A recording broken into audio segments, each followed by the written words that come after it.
연설문을 보면 서로 다른 이야기를 하고 있어요. 한국의 인도 태평양 전략과 일본의 인도 태평양의 추진 과정에서도 국제사회와 긴밀히 연대하고 협력해 나갈 것입니다. 이번 회담은 김대중 오부치 공동선언의 정신을 계승하여 양국 간 불행한 역사를 극복하고 한일과 새 시대를 여는 첫 걸음이 되었습니다. 한국의 인도태평양 전략과 일본의 인도태평양 전략 긴밀히 협력해 나갈 것이다 말했는데 기시다 연설을 보시죠. 얼마 전 한국 정부는 한반도 출신 노동자 문제에 관한 조치를 발표하였습니다. 일본 정부는 역사인식에 관한 역대 내각의 입장을 계속하고 있음을 확인하였습니다. 인도 태평양을 실현시키는 중요성에 대해서 확인하였고 국제 질서를 지켜내기 위해 동지국이 힘을 합쳐갈 필요성이 있다는 데 인식을 공유하였습니다. 기시다 총리는 역대 내각 인식을 계승한다. 역대 내각에는 아베 내각도 당연히 들어가죠. 김대중 오부치 선언은 일본의 식민 지배와 위안부 문제에 대해서 통절한 반성과 사과를 표명한 겁니다. 아베 내각은 위안부도 없고 강제징용도 없고 식민 지배도 합법이라고 한 내각이에요. 서로 완전히 다른 이야기를 하는 겁니다. 특히 앞부분에 보면 윤석열 정부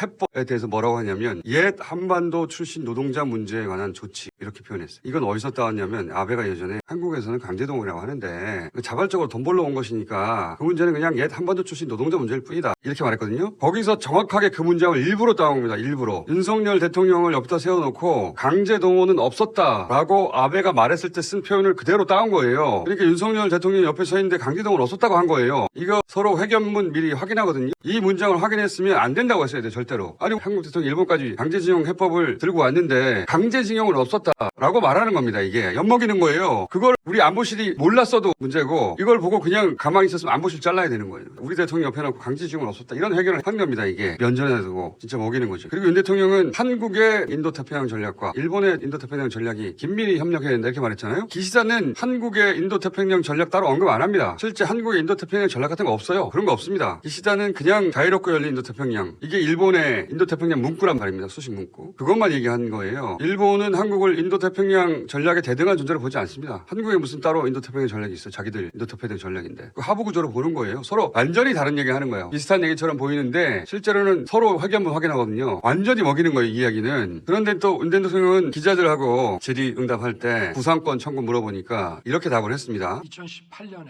그동안 정부의 입장과 65년 협정 해석과 다른 내용의 판결이 선고가 됐습니다. 만약에 구상권이 행사된다고 한다면은 이것은 다시 모든 문제를 원위치로 돌려놓는 것이기 때문에 우리 정부는 그런 구상권 행사라는 것은 상정하고 있지 않습니다. 일단 대법 판결을 부정하잖아요. 상권 분립을 부정하는 발언입니다. 그러면서 구상권 청구 없다. 이거 일본이 마지막에 요청한 건데 지난 외교부 발표 때는 없었죠. 선물로 들고 간 거예요. 그 선물을 준 겁니다. 현장에서. 그런데 우리는 WTO 제소를 취소했는데 일본은 화이트리스트 복귀 안 하잖아요. 그 지소미아 정상화도 추가 선물이거든요. 이건 우리 레이더가 감지한 북한 미사일 정보를 주는 거예요. 일본이 무척 원하는 거죠. 일본은 한참 있다가 감지하거든요. 일본이 우리한테 주는 것은 저 바깥에 떨어지는 미사일 정보예요. 그건 우리한테 시급한 정보가 아니에요. 역시 일본만 좋은 겁니다. 이렇게 다 내주고 얻은 게 뭐냐. 위안부 문제를 해결하라는 요청을 받았다는 거 아닙니까? 또 다른 숙제를 받은 거예요. 완전 바보 취급당하는 겁니다. 제가 윤 대통령 지지자는 아니지만 일본이 우리 대통령을 이렇게 가지고 노는 걸 보면 진짜 속상해요. 가지고 논 거예요. 회견문을 보세요. 전혀 다른 얘기를 하고 있어요. 전혀 다른 얘기. 한국 대통령 세워놓고 강제징용 없었다라고 말한 거와 똑같은데 우리 안보실은 그냥 가만히 있고 회견이 잘 됐다고. 바본지 일본인인지